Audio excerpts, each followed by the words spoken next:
Hello friends, welcome back to my channel. எல்லோரும் எப்படி இருக்கீங்க? நாங்கள் ரொம்ப நல்லாயிருக்கோம். நீங்கள் பார்த்துட்ருக்கிறது ராதிமா கிச்சன் குக்கிங் சேனல். இன்னும் சப்ஸ்கிரைப் பண்ணலைன்னா ராதிமா கிச்சனை சப்ஸ்கிரைப் பண்ணிடுங்க, பெல் ஐகானையும் கிளிக் பண்ணிடுங்க.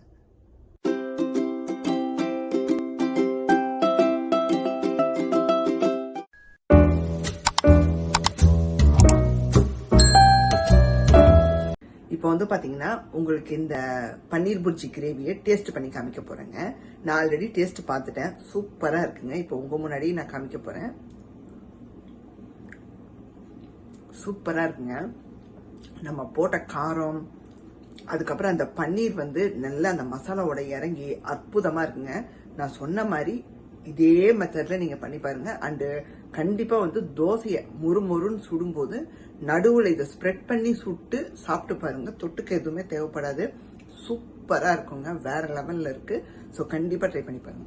இன்னைக்கு நம்ம என்ன ரெசிபி பார்க்க போறோம்னு பாத்தீங்கன்னா, பன்னீர் வச்சு ஒரு சூப்பரான ஒரு பன்னீர் புர்ஜி கிரேவி தாங்க பார்க்க போறோம். அதுக்கு தான் நான் வந்து பன்னீரை துருவிட்டு இருக்கேன். நான் வந்து பாத்தீங்கன்னா இந்தியன் ஸ்டோர்ல வாங்கின இந்த பன்னீர் தான் யூஸ் பண்றேன். ஏன்னா இதுதான் எப்பவுமே நான் வாங்குவேன், சுவாத் பிராண்டு. இதுல பாதி எடுத்திருக்கேன். பாதி அப்படியே வந்து ஸ்லைஸ் பண்ணி எடுத்து அதை வந்து என்ன பண்ணியிருக்கேன்னா, இந்த மாதிரி ஒரு துருவரை எல்லார் வீட்லயும் இருக்கலாம். இதுல தான் வந்து நான் நல்லா துருவிட்டு இருக்கேன். ஸோ கிட்டத்தட்ட பாதி துருவியாச்சு. கொஞ்சம் அங்கங்க உங்களுக்கு இந்த மாதிரி முட்டி முட்டியா இருந்தா ஓகே தாங்க, ஏன்னா நல்லா தான் இருக்கும். நம்ம இன்னைக்கு பண்ணக்கூடிய ரெசிபி வந்து பாத்தீங்கன்னா, நீங்க தோசை, சப்பாத்தி, அது மட்டும் இல்லாம நீங்க ஒரு பாவ் பன் வாங்குறீங்கன்னா அது கூட தொட்டுக்கலாம். கிட்டத்தட்ட நாங்க அதுக்கு தான் இன்னைக்கு சாப்பிட போறோம். பாவ் பண்ணுக்கு தான் வச்சுக்க போறோம். ஏன்னா நம்ம மோஸ்ட்லி பாவ் பண்ணுக்கு என்ன பண்ணுவோம், அந்த பாஜி பண்ணுவோம். அதுக்கு பதிலா இந்த மாதிரி பன்னீர் கிரேவி பண்ணி கூட சாப்பிடுங்க, சூப்பரா இருக்கும். ரொம்ப சிம்பிளும் கூட. ஸோ இதை துருவி எடுத்து வச்சுக்கிட்டு இதுக்கு இடையில வெங்காயம், தக்காளி எல்லாத்தையுமே சாப் பண்ணி வச்சுட்டு நம்ம ரெசிபியை தொடங்கிடலாங்க. ஸோ இந்த மாதிரி முட்டி முட்டியாக உங்களுக்கு துருவும் போது விழுந்தா கூட ஓகே தான். அதை கொஞ்சம் கையிலேயே இது பண்ணி விட்டுருங்க. ஸோ நல்லா இருக்கும்.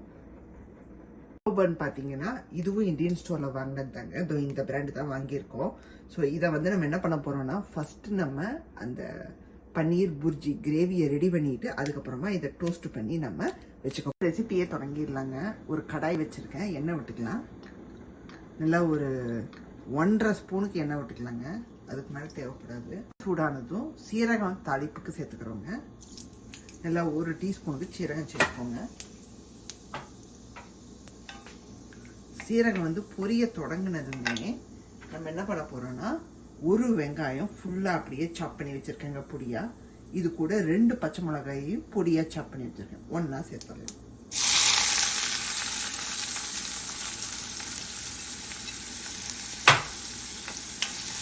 நல்லா வெங்காயம் வதங்கி வரட்டுங்க. வதங்கும் போது கொஞ்சம் உப்பு சேர்த்துக்கலாங்க. நம்ம ரெசிபிக்கான உப்பை நான் இதுலயே சேர்க்கிறேன்.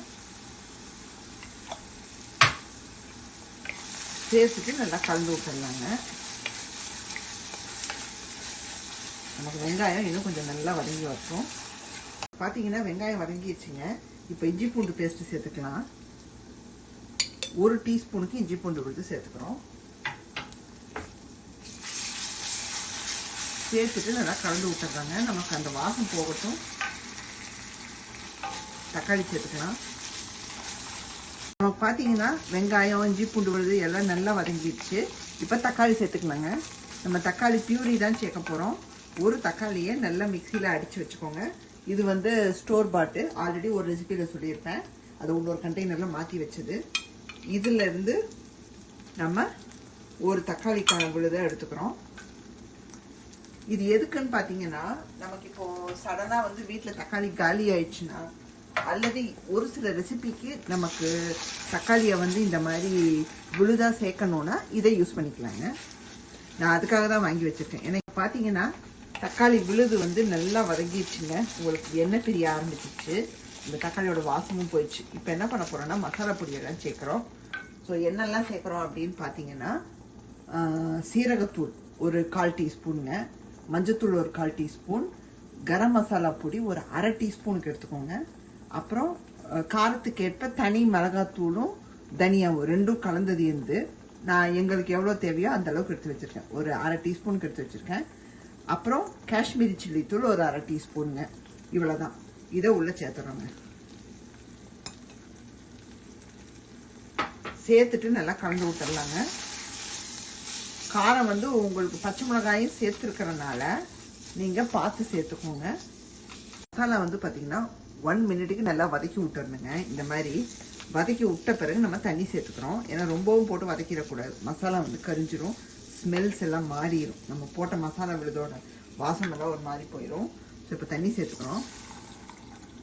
ஜஸ்ட் ஒரு 1/2 டம்ளர் தாங்க சேர்க்குறேன், ரொம்ப சேர்க்க தேவையில்லை. ஏன்னா நமக்கு வந்து நல்லா ஒரு கிரேவி மாதிரி இதை கொண்டு வர போகிறோம். நல்லா ஒரு கொதி வரட்டுங்க, நம்ம துருவின பன்னீரை சேர்த்துடலாங்க.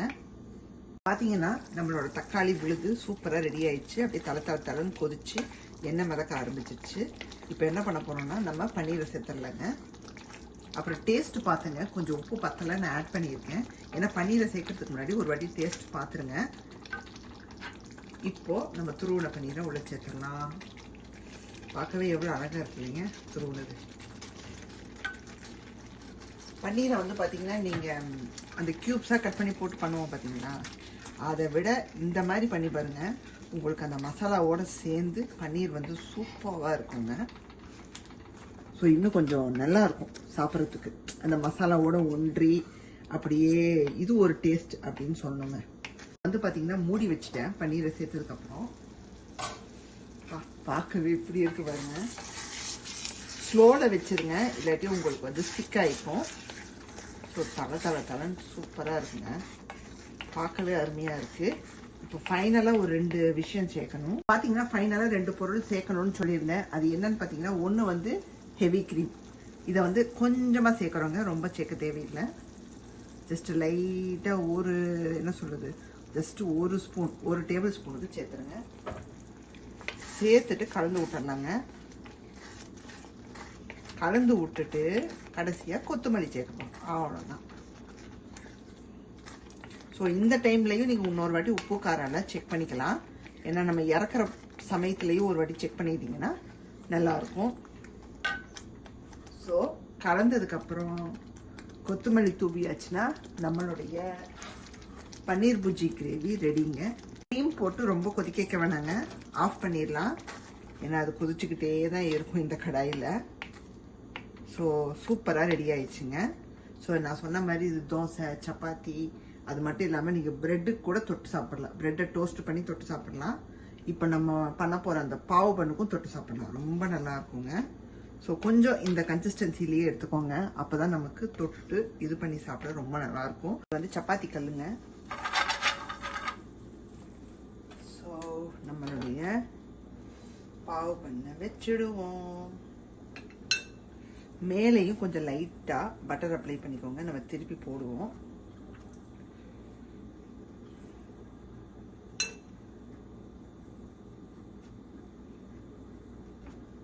இல்லைங்க, நீங்கள் கையிலே கூட தூக்கி போட்டுக்கலாம். ஏன்னா அந்த அளவுக்கு சூடு அப்படி மைல்டாக. நான் வந்து ஸ்லோ ஃப்ளேமில் தாங்க வச்சுருக்கேன், ரொம்ப ஹை ஃப்ளேமில் வைக்கல. சூப்பராக டோஸ்ட் ஆயிடுச்சுங்க, நம்ம எடுத்துடலாம். இன்றைக்கான வீடியோ பார்த்துருப்பீங்க, இந்த பன்னீர் புர்ஜி கிரேவி எவ்வளோ சூப்பராக பண்ணிட்டோன்னு. டேஸ்ட்டும் ரொம்ப ரொம்ப சூப்பராக இருக்குங்க. உங்களுக்கு நான் சாப்பிட்டும் காமிச்சிருக்கேன். இப்போ நாங்கள் சுட சுட பாவோடு வச்சு சாப்பிட போகிறோம். நீங்களும் கண்டிப்பாக ட்ரை பண்ணி பாருங்கள்.